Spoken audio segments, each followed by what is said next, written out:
알아두면 쓸데많은 삼국지 이야기. 63번째 이야기.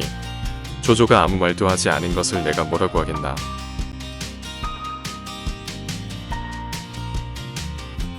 조조는 강북쪽에 진영을 구축하는 것이 시급했지만 마초군이 매일 들이닥쳐 진영을 불태워버리니 일이 점점 꼬여가기만 했습니다. 진지를 구축하는 일 때문에 정말 걱정이요. 좋은 계책이 없겠소? 강변의 흙과 모래를 퍼다가 토성을 쌓으면 그들을 막을 수 있을 것입니다. 마초도 강 건너에서 이 토성을 보고 놀랐을 거야. 승상, 무슨 문제라도.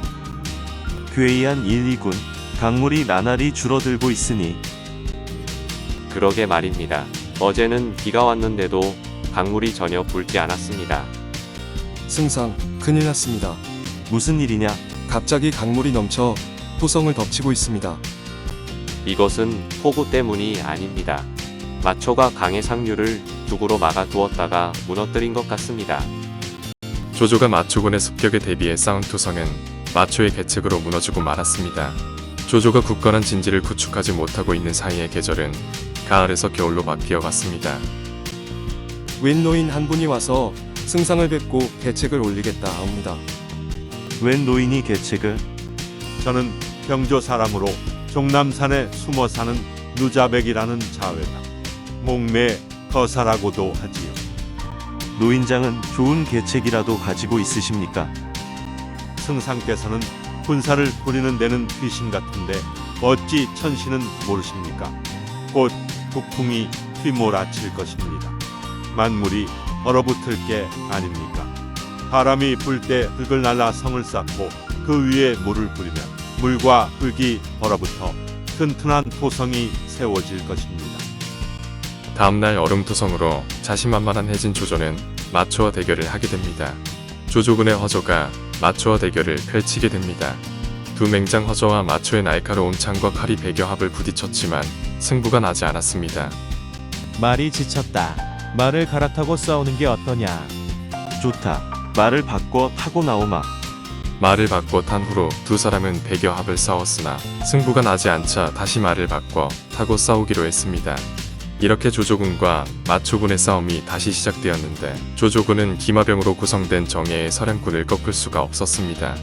조조는 이날 많은 군사를 잃고 진지로 돌아와 문을 걸어 잠갔습니다. 조조의 다른 군사 한 갈래가 강 건너 하서에다 진지를 세웠다고 합니다. 그게 사실이라면 우리 군사는 앞뒤로 적을 맞게 되었습니다.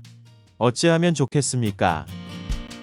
겟은 땅을 돌려주고 화평을 청해 군사를 거두게 하는 것이 좋겠다. 겨울을 보내고 봄이 되면 다시 계책을 세우는 것이 어떻겠냐? 알겠습니다. 숙부님 의견에 따르지요. 싸움에는 속임수가 있게 마련입니다. 승상께서는 화평을 받아들이도록 하십시오. 그런 후 한수와 마초를 이간하여 다투도록 한다면 적을 무너뜨릴 수 있을 것입니다. 높은 헤아림은 통하게 마련인가 보오. 공의 생각이 내 뜻과 어긋남이 없소. 조조가 화평을 받아들였으나 간사한 자라 속마음을 헤아리기 어렵습니다.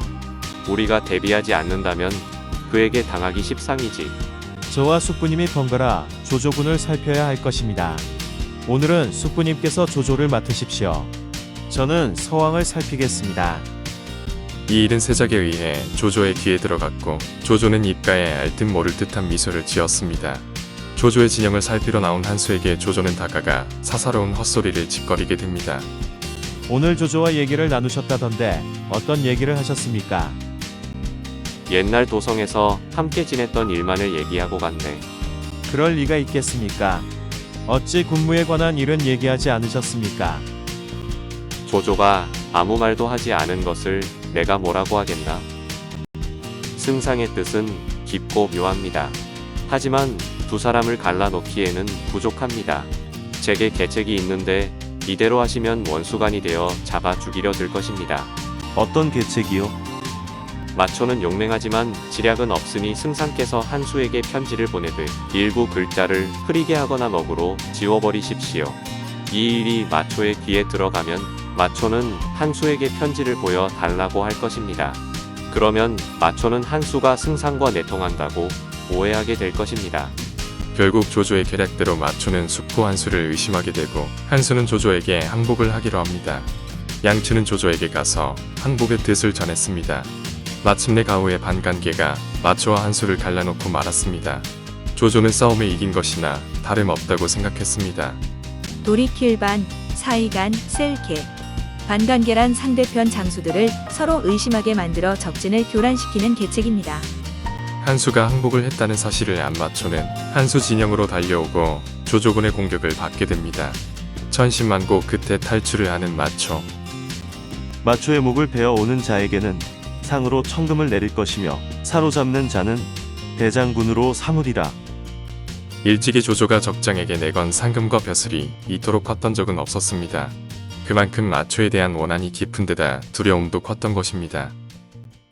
조조의 끈질긴 추격을 받은 마초는 적은 군사로 조조군과 싸우기에는 역부족이라고 판단해 몽서의 임조 땅으로 달아났습니다. 양주 참군으로 있는 자가 승상을 뵈러왔습니다. 들라하라. 저는 양주 참군인 양부입니다. 승상께서는 군사를 허도로 되돌리지 마시고 마초를 쳐서 근심거리를 없애시기 바랍니다. 그대의 말이 옳으나 중원에 일이 많고 남쪽도 평정되지 않아 오래도록 머물 수 없음이 한스럽소. 바라건대 그대가 대신 잘 지켜주시오. 밖으로 나간 양부는 잠시 후에 위강이라는 사람을 데리고 들어왔습니다.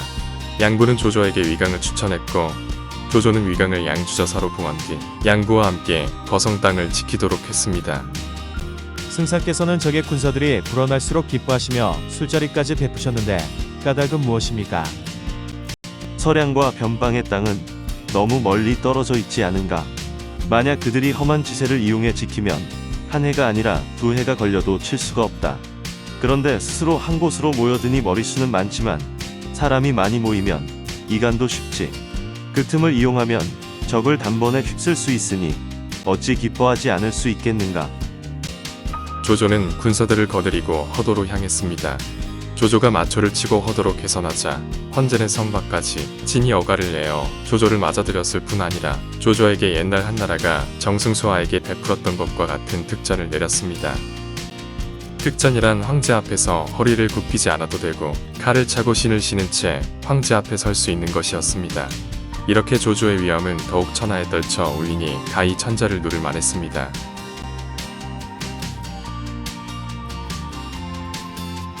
예순네 번째 이야기.